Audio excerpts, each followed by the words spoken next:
नमस्कार दोस्तों, हम सभी कहीं ना कहीं थोड़ा बहुत दान करते ही हैं। इस वीडियो में हम दान की महिमा जानेंगे। देवों ने भूख देकर प्राणियों का लगभग वध कर डाला। जो अन्न देकर भूख की ज्वाला शांत करे वही दाता है। भूखे को न देकर जो स्वयं भोजन करता है, एक दिन मृत्यु उसके प्राणों को हर ले जाती है। देने वाले का धन कभी नहीं घटता, उसे ईश्वर देता है। न देने वाले कृपण को किसी से सुख प्राप्त नहीं होता। अन्न की इच्छा से द्वार पर आकर हाथ फैलाए विकल व्यक्ति के प्रति जो अपना मन कठोर बना लेता है और अन्न होते हुए भी देने के लिए हाथ नहीं बढ़ाता तथा उसके सामने ही उसे तरसाकर खाता है, उस महाक्रूर को कभी सुख प्राप्त नहीं होता। घर आकर मांग रहे अति दुर्बल शरीर के याचक को जो भोजन देता है, उसे यज्ञ का पूर्ण फल प्राप्त होता है तथा वह अपने शत्रुओं को भी मित्र बना लेता है। मित्र अपने अन्न के समान होता है। जो अपने मित्र को मांगने पर भी नहीं देता, वह उसका मित्र नहीं है। उसे छोड़कर दूर चले जाना चाहिए, वह उसका घर नहीं है। किसी अन्य देने वाले की शरण लेनी चाहिए। जो याचक को अन्नादि का दान करता है, वही धनी है। उसे कल्याण का शुभ मार्ग प्रशस्त दिखाई देता है। वैभव विलासरथ के चक्र की भांति आते जाते रहते हैं। किसी समय एक के पास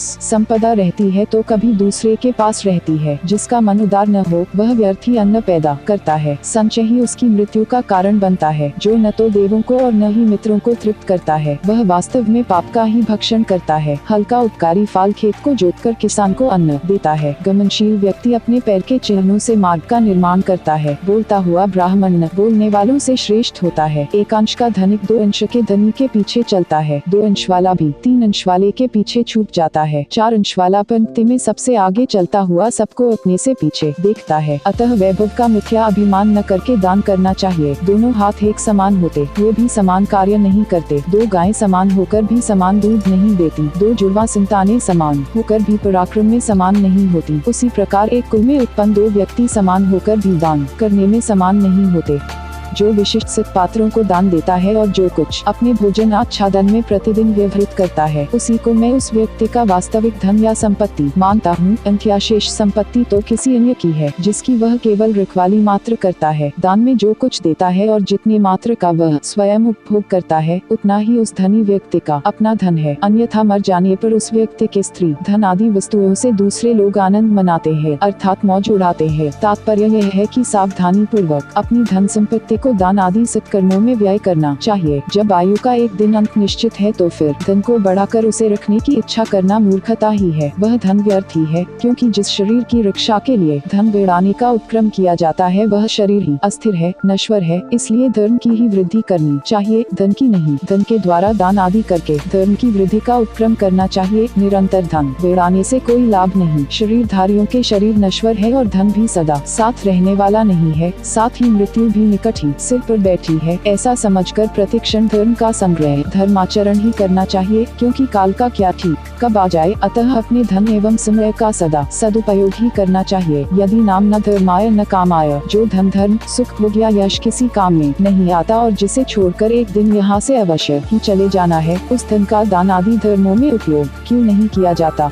जिस व्यक्ति के जीने से ब्राह्मण, साधु, संत, मित्र, बंधु बांधव आदि सभी जीते हैं, जीवन धारण करते हैं, उसी व्यक्ति का जीवन सार्थक है, सफल है। क्योंकि अपने लिए कौन नहीं जीता। पशु पक्षी आदि क्षुद्र प्राणी भी जीवित रहते ही है। अतः स्वार्थी न बनकर परोपकारी बनना चाहिए। कीड़े मकोड़े भी एक दूसरे का भक्षण करते हुए क्या जीवन नहीं धारण करते, पर यह जीवन प्रशंसनीय नहीं है। पर लोग के लिए दान धर्म पूर्वक जिया गया जो जीवन है, वही सच्चा जीवन है। केवल अपने पेट को भरकर पशु भी किसी प्रकार अपना जीवन धारण करते ही है। पुष्ट होकर तथा बलि होकर भी जो लंबे समय तक जीता है, धर्म नहीं करता, ऐसे निरर्थक जीवन से क्या लेना देना। वह तो पशु के समान ही जीना है। अपने भोजन के ग्रास में से भी आधा या चतुर्थ भाग आवश्यकता वालों या मांगने वालों को क्यों नहीं दे दिया जाता, क्योंकि इच्छानुसार धन तो कब किसको प्राप्त होने वाला है, अर्थात अब तक तो किसी को प्राप्त नहीं हुआ है और न आगे किसी के पास होगा। यह नहीं सोचना चाहिए कि इतना धन और आ जाएगा तो फिर मैं दान पुण्य करूँगा। अतः जितना भी प्राप्त हो उसी में संतोष कर उसे मैन से दान इत्यादि सब धर्मों का अभ्यास करना चाहिए। शूरवीर व्यक्ति तो सीमेन से खोजने पर एक प्राप्त हो जाता है, हजारों में ढूंढने पर एक विद्वान व्यक्ति भी मिल जाता है। इसी प्रकार 1 लाख में सभा पर नियंत्रण करने वाला कोई वक्ता भी प्राप्त हो जाता है, किंतु असली दाता खोजने पर भी मिल जाए, यह निश्चय पूर्वक नहीं कहा जा सकता। अर्थात दानी व्यक्ति संसार में सबसे अधिक दुर्लभ है। शूरवीर वही है जो वास्तव इंद्रियों पर विजय प्राप्त प्राप्त करता है। युद्ध में विजय प्राप्त करने वाला असली शूरवीर नहीं है, मात्र शास्त्रों का अध्ययन करने वाला ज्ञानी नहीं है, बल्कि तदनुकूल धर्माचरण करने वाला ही सच्चा ज्ञानी है। दान सभी उपायों में सर्वश्रेष्ठ है। यथोचित रीति से दान देने से मनुष्य दोनों लोकों को जीत लेता है। राजन, ऐसा कोई नहीं है जो दान द्वारा वश में न किया जा सके। दान से देवता लोग भी सदा के लिए मनुष्यों के वश में हो जाते हैं। प्रियो ही दानवलों के सर्व नृपोत्तम। सारी प्रजाएं दान के बल से ही पालित नहीं होती है। दानी मनुष्य संसार में सभी का प्रिय हो जाता है।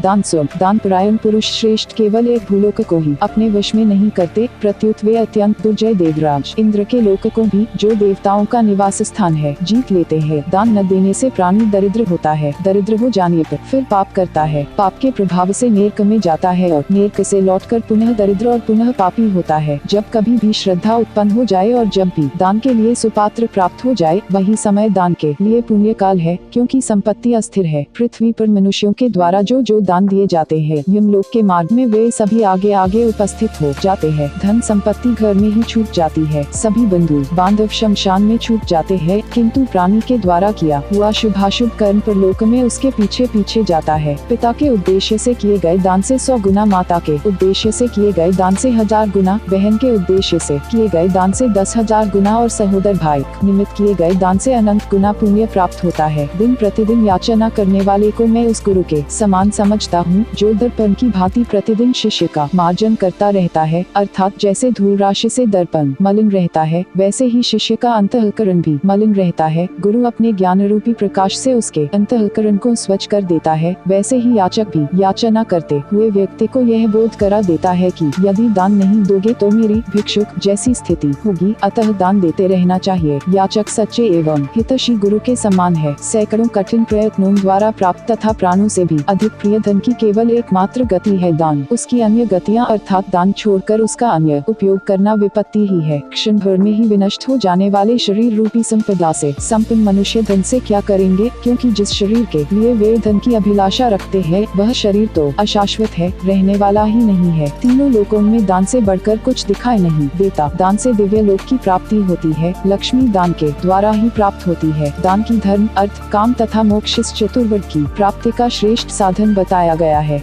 दान अभिलषित फल देने वाले वृक्षों के समान है। दान मनुष्यों के लिए चिंतामणि के समान है, अर्थात जिस वस्तु का चिंतन किया जाए वह दान से तत्काल सुलभ हो जाती है। दान पुत्र, स्त्री आदि है तथा दान ही माता पिता है। नरक में पड़े हुए पापी व्यक्ति को एकमात्र दान ही बचा सकता है, बशर्ते कि वह दान सत्पात्र ब्राह्मण को दिया गया हो। सभी शास्त्रों को पढ़कर यही देखा गया है कि न्यायपूर्वक धन का अर्जन करना चाहिए, सत् प्रयत्न से उसकी वृद्धि करनी चाहिए और उसकी रक्षा भी इसीलिए करनी चाहिए ताकि सत्पात्र में उसका विनियोग किया जा सके। जिसका धन न तो दान में प्रयुक्त होता है, न लोगों के उपयोग में आता है, न यश के लिए होता है और न धर्मार्जन में विनियुक्त होता है, उसका धन निरर्थक है, निष्प्रयोजन है। गौरव की प्राप्ति दान से होती है, वित्त के संचय से नहीं। निरंतर वर्षा आदि का दान करने से बादलों की स्थिति ऊपर होती है और जल का संग्रह करने वाले सागरों की स्थिति नीचे रहती है।